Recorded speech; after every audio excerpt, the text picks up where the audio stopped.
Raising your metabolism can be a key to maintaining a healthy weight, something we all want, let's be honest. And today, Dan Ritchie from Miracles Fitness is here to help us with some circuit training. We've got a whole, it's like a whole gym here with you. Metabolism. Yeah, I may have been a little overzealous of how much I carried in. We'll get to all of it at some point. The key is really to do some explosive dynamic exercises that are going to ramp up your metabolism after you work out. Okay. A lot of people go to the gym, they work out, run on the treadmill or walk on the treadmill, whatever it is they do. Then they leave, and that doesn't really boost your metabolism. So I want to try to introduce some strength training exercises where your metabolism is going to stay up for several hours after your workout. And should we do this before we hit the treadmill or after? So I've heard either. Conflicting. Yeah, you really can do it either before or after. Some people do better doing it before. Other people, there's no way they can do the treadmill after they do this because they're too tired. So it really doesn't matter that much. So you kind of have to really pick what works best for you. Let's take a look at a couple things. We'll start here with the bells and the step. Sure. Again, I like to try to get as many muscle groups involved as possible. None of us have hours to work out every day, so if we can do multiple things. So here we're going to do a step up with a shoulder press. So as you step up, you press up, and I'm going to go right off the TV. I can see. It's cutting off your head, but you look at it. It's good form. So you're stepping up and pressing up. You could also step up and do arm curls, and you could also do something with what's called a core ball, which I have here behind me, where you're stepping up and doing any sort of reaching movement.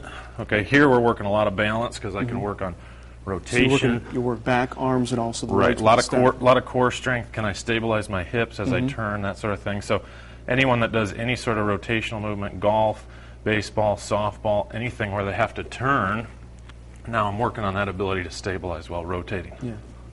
Athletes, weekenders, even, heck, a librarian, turn to put books around can use some Absolutely. Some People turn all the time. And then the nice thing with the step is I can go right into a number of other exercises. So I can do push-ups off the step. So in this position, I can do a number of different dynamic things where I'm moving. I can do mountain climbers, all sorts of stuff. Plank from there too. Yeah. So anytime you're in that plank position, push-up position, a lot of core strength. Okay. And then the ball, the reason I brought the ball in, the ball can always be your bench or your step. So the ball is going to add an element of instability. You got to keep it level. Right. So now if I'm going to do something on the ball is going to be moving. You want to try some of those, Joe? I'll try them during the break. Well, I mean, and the importance of getting up your metabolism, because so many people, the misconception is, I've hit the treadmill for my hour and a half, I've done my 6 miles. Right. I'm good. Yeah. Whereas this just kind of ramps things up and helps you keep that metabolism high. Right. That's why we really try to talk about some of these sorts of exercises in terms of fat loss, weight loss, because people think, oh, I joined a gym, I started exercising, why am I not losing weight?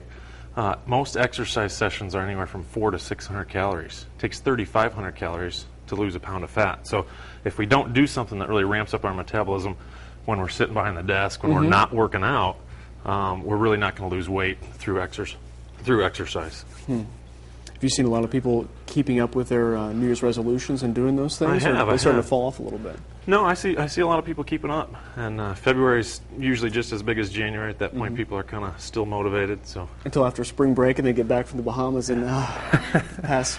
I think when the weather changes and it starts to get nice, then that tends to really impact people because they're like, oh, I can go outside and garden, or I can do things in the yard, and they stop working out.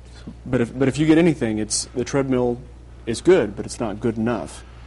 Yeah, absolutely. Yeah, cardio's good, treadmill's good, elliptical's good, running, all those things are good, but they really don't tend to peak our metabolism after working out. So you want to think of some sort of strength training that's intense, where you're really moving in dynamic ways that's going to get your metabolism up after you're working out. We were talking during the break. Laura and I have both used doing more than one movement at the same time, because an arm curl just only works one muscle group. Right. Yep, absolutely. Add multiple movements, multiple muscle groups. Yeah. Dan, thank you very much from Miracles Fitness. Appreciate you joining us. Coming up.